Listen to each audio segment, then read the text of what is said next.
చాలా చాలా శక్తులు ఉంటాయి సమాజంలో. వాటికి ఎటువంటి వాటికి ఉండిపోకుండా జీవితంలో నేను చదువుకోవాలి, నిజాయితీగా ఉండాలి, అమ్మా నాన్న చెప్పిన మాట్లాడాలి, టీచర్ చెప్పిన మాట్లాడాలి, మంచిగా ప్రయాణించాలి అని అనుకోవాలి. సో ఎలాంటి ఊళ్ళో డబ్బులు కావమ్మా ఈ సంవత్సరం చదువు 15 ఏళ్ళు వచ్చినాయి, 16 ఏళ్ళు వచ్చినాయి, పెళ్లి చేస్తామని అంటూ ఉంటారు. అమ్మా నాన్న నేను కూడా చదువుకోవాలి, నేను 18 ఏళ్ళ వరకు చదువుకునే శక్తి, చదువుకోవాలి. నేను 18 సంవత్సరాల లోపల ఎవరైనా పెళ్లి చేస్తే చేస్తామండి కావాలి, తప్పు. 18 ఏళ్ళ లోపల పెళ్లి చేస్తే బాల్య వివాహం నేరం. అవునా? తెలుసు మీకు ఎవరైనా చెప్పారనుకోండి, మీ అమ్మా నాన్నలు, మీ తాతలు, అమ్మమ్మలు నేను చేసుకున్నా చెప్పాలి ధైర్యంగా. ఏమైనా ఇబ్బంది వచ్చిందనుకో పోలీసుకి ఫోన్ చేయాలి. అర్థమైందా? అలా చైతన్యవంతంగా ఉండాలి, నాలెడ్జబుల్గా ఉండాలి. అంటే నేను మేము ఎవరో అన్నారని కాదు. సో ఇదంతా మనం సామాజికమైన జ్ఞానం, పరిజ్ఞానం కలిగి ఉండాలి. సో అలా చదువుకోవడం వల్ల మీకు 18 ఏళ్ళ వరకు పెళ్లి చేసుకోవడం వల్ల 18 ఏళ్ళకి వచ్చేటప్పటికి మీకు సమాజంలో ఎలా బతకాలి, ఏమేమి సాధించాలి, ఎవరితో ఎలా ప్రవర్తించాలి అనే శిక్షణ అనేది తెలిసింది. మీకు నాలెడ్జ్ వచ్చింది, మంచి చెడు తెలిసింది. సో దీనికోసం అలా పెట్టారు. కాబట్టి ఎలాంటి వాటికి భయపడకుండా కరెక్ట్గా ఉంటాము, సాంఘిక సంక్షేమ బాలికల అమ్మా నాన్నకి భరోసా ఇస్తే వాళ్ళు కూడా పెళ్లి గురించి ఆలోచించారు.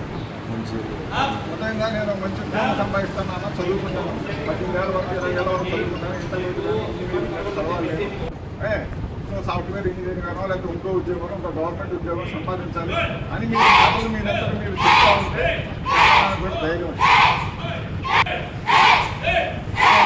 సో ఇలా మీరు మిమ్మల్ని మీరు మంచి క్యారెక్టర్, మంచి పర్సనాలిటీగా డెవలప్మెంట్ జరగాలి. పర్సనాలిటీ అంటే ఫిజికల్ పర్సనాలిటీ కాదు, మెంటల్గా, క్యారెక్టర్ పరంగా మంచి వాల్యూస్ తోటి మనం తయారు కావాలి. మనం మంచి రోల్ కూడా దాంట్లో మానసికంగా, ఫిజికల్గా స్ట్రాంగ్గా ఉండడం అనేది చాలా అవసరం. దానికోసం ఇది మీకు మేము నాయుడుపేటలో మొట్టమొదటిసారిగా మేము ప్రవేశపెట్టాం. దీనికి తప్పనిసరిగా దీన్ని ఉపయోగించుకొని పవన్ గారికి పోలీస్ డిపార్ట్మెంట్ సభ్యులు చాలా కృతజ్ఞతలు వాళ్ళ దగ్గర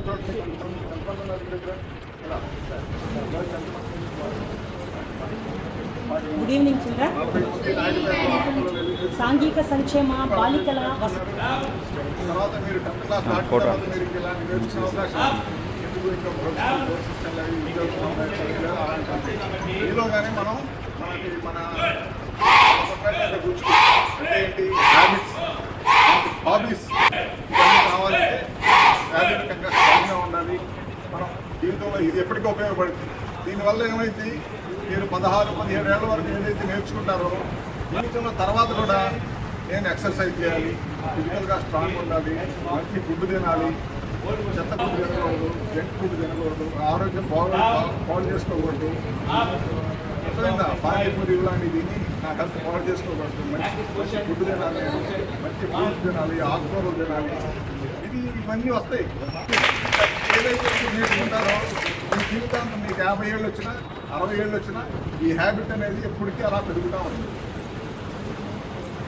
అర్థమైందా?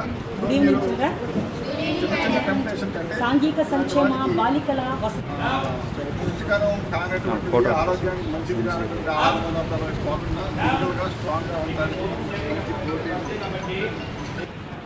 మంచి కార్బోహైడ్రేట్స్, విటమిన్స్, మినరల్స్ ఆస్వాదిస్తూ ఉంటాం. ఏదైనా ఉన్నా కానీ సండేస్ అలాంటి ఫుడ్ ఉండదు. ఇక ఆర్డర్ గురించి కూడా మీకు గైడెన్స్ ఇస్తారు. ఏం చేస్తే మనం మీరు స్ట్రాంగ్గా తయారవుతారు. సపోజ్ మీకు ఏదైనా డిప్స్ తీయాలి, కొన్ని ఎక్సర్సైజ్ చేయాలి, చేయాలంటే అంత ఫిజికల్గా బాగుండాలి, ఇది అవసరం. సో ఇవన్నింటినీ కూర్చొని ఈ 10 రోజులు దీన్ని ఉపయోగించుకోండి. మీకు కనుక తర్వాత కూడా కంటిన్యూ కావాలంటే మీకు అవసరమైతే నేను ఏదో రకంగా స్పాన్సర్షిప్ ఆలోచించి కోర్స్ కంటిన్యూ అయ్యేటట్టు ఇక్కడే మీరు ఏం చేయాలని మొడాలిటీస్ ఆలోచించి చేస్తామని చెప్పి మంచి అవకాశం కంటిన్యూ అవుతుంది. దీన్ని ఇన్ఫర్మేషన్గా తీసుకొని మిగిలిన హాస్టల్స్, మిగతా ఊళ్ళో కూడా గర్ల్స్కి సపరేట్గా నేర్పించడం జరుగుతుంది. దీంట్లో ముఖ్యంగా మీరు 10 days అని చెప్పేసి జస్ట్ చెప్తున్నారు. తర్వాత కానీ మీరు ఎవరైనా విల్లింగ్గా ఉన్న వాళ్ళు సపరేట్గా నేర్పిస్తే పవన్ గారు ఇక్కడే ఫుల్ టైం 3 months అవ్వచ్చు, లేదా 6 months అవ్వచ్చు, ప్రాక్టీస్ చేపిస్తారు, మీకు చేపిస్తారు. దీంట్లో ఇంకో బెనిఫిట్ కూడా ఉంది. 3% అంటే రిజర్వేషన్ ఉంది. మనకి స్పోర్ట్స్ రిజర్వేషన్ కోటాలో స్పోర్ట్స్లో ఇది కూడా ఐకాన్లో స్పోర్ట్స్లో ఉంది. స్పోర్ట్స్ లిస్ట్లో 3% రిజర్వేషన్ ఉంది. అది అన్నిటికంటే మంచి కాంపిటేటివ్ ఎగ్జామ్స్, కాంపిటేటివ్ ఏదైతే టెక్నికల్ సంబంధించినటువంటి స్టడీస్కి పోయే వాళ్ళకి కౌన్సిలింగ్స్లో మనకంటే ఒకవేళ ఏదైనా కొంచెం మార్కులు తక్కువ వచ్చినప్పటికీ ఆ రిజర్వేషన్ యూటిలైజ్ చేసుకొని మనకు మంచి సీట్లు రావడానికి జాబ్స్ రావడానికి అవకాశం ఉంది. ఒక నేషనల్ మెడల్ కానీ ఏదైనా వచ్చిందంటే ఇండివిజువల్ పర్ఫార్మెన్స్ కాబట్టి నేషనల్ మెడల్ వస్తే ఖచ్చితంగా గవర్నమెంట్ జాబ్ కానీ స్టడీస్కి చాలా యూస్ఫుల్. అందరూ దృష్టిలో పెట్టుకుని మరిన్ని న్యూస్ అప్డేట్ కోసం A3 న్యూస్ ఛానల్ని సబ్స్క్రైబ్ చేసి బెల్ ఐకాన్ను ప్రెస్ చేయండి.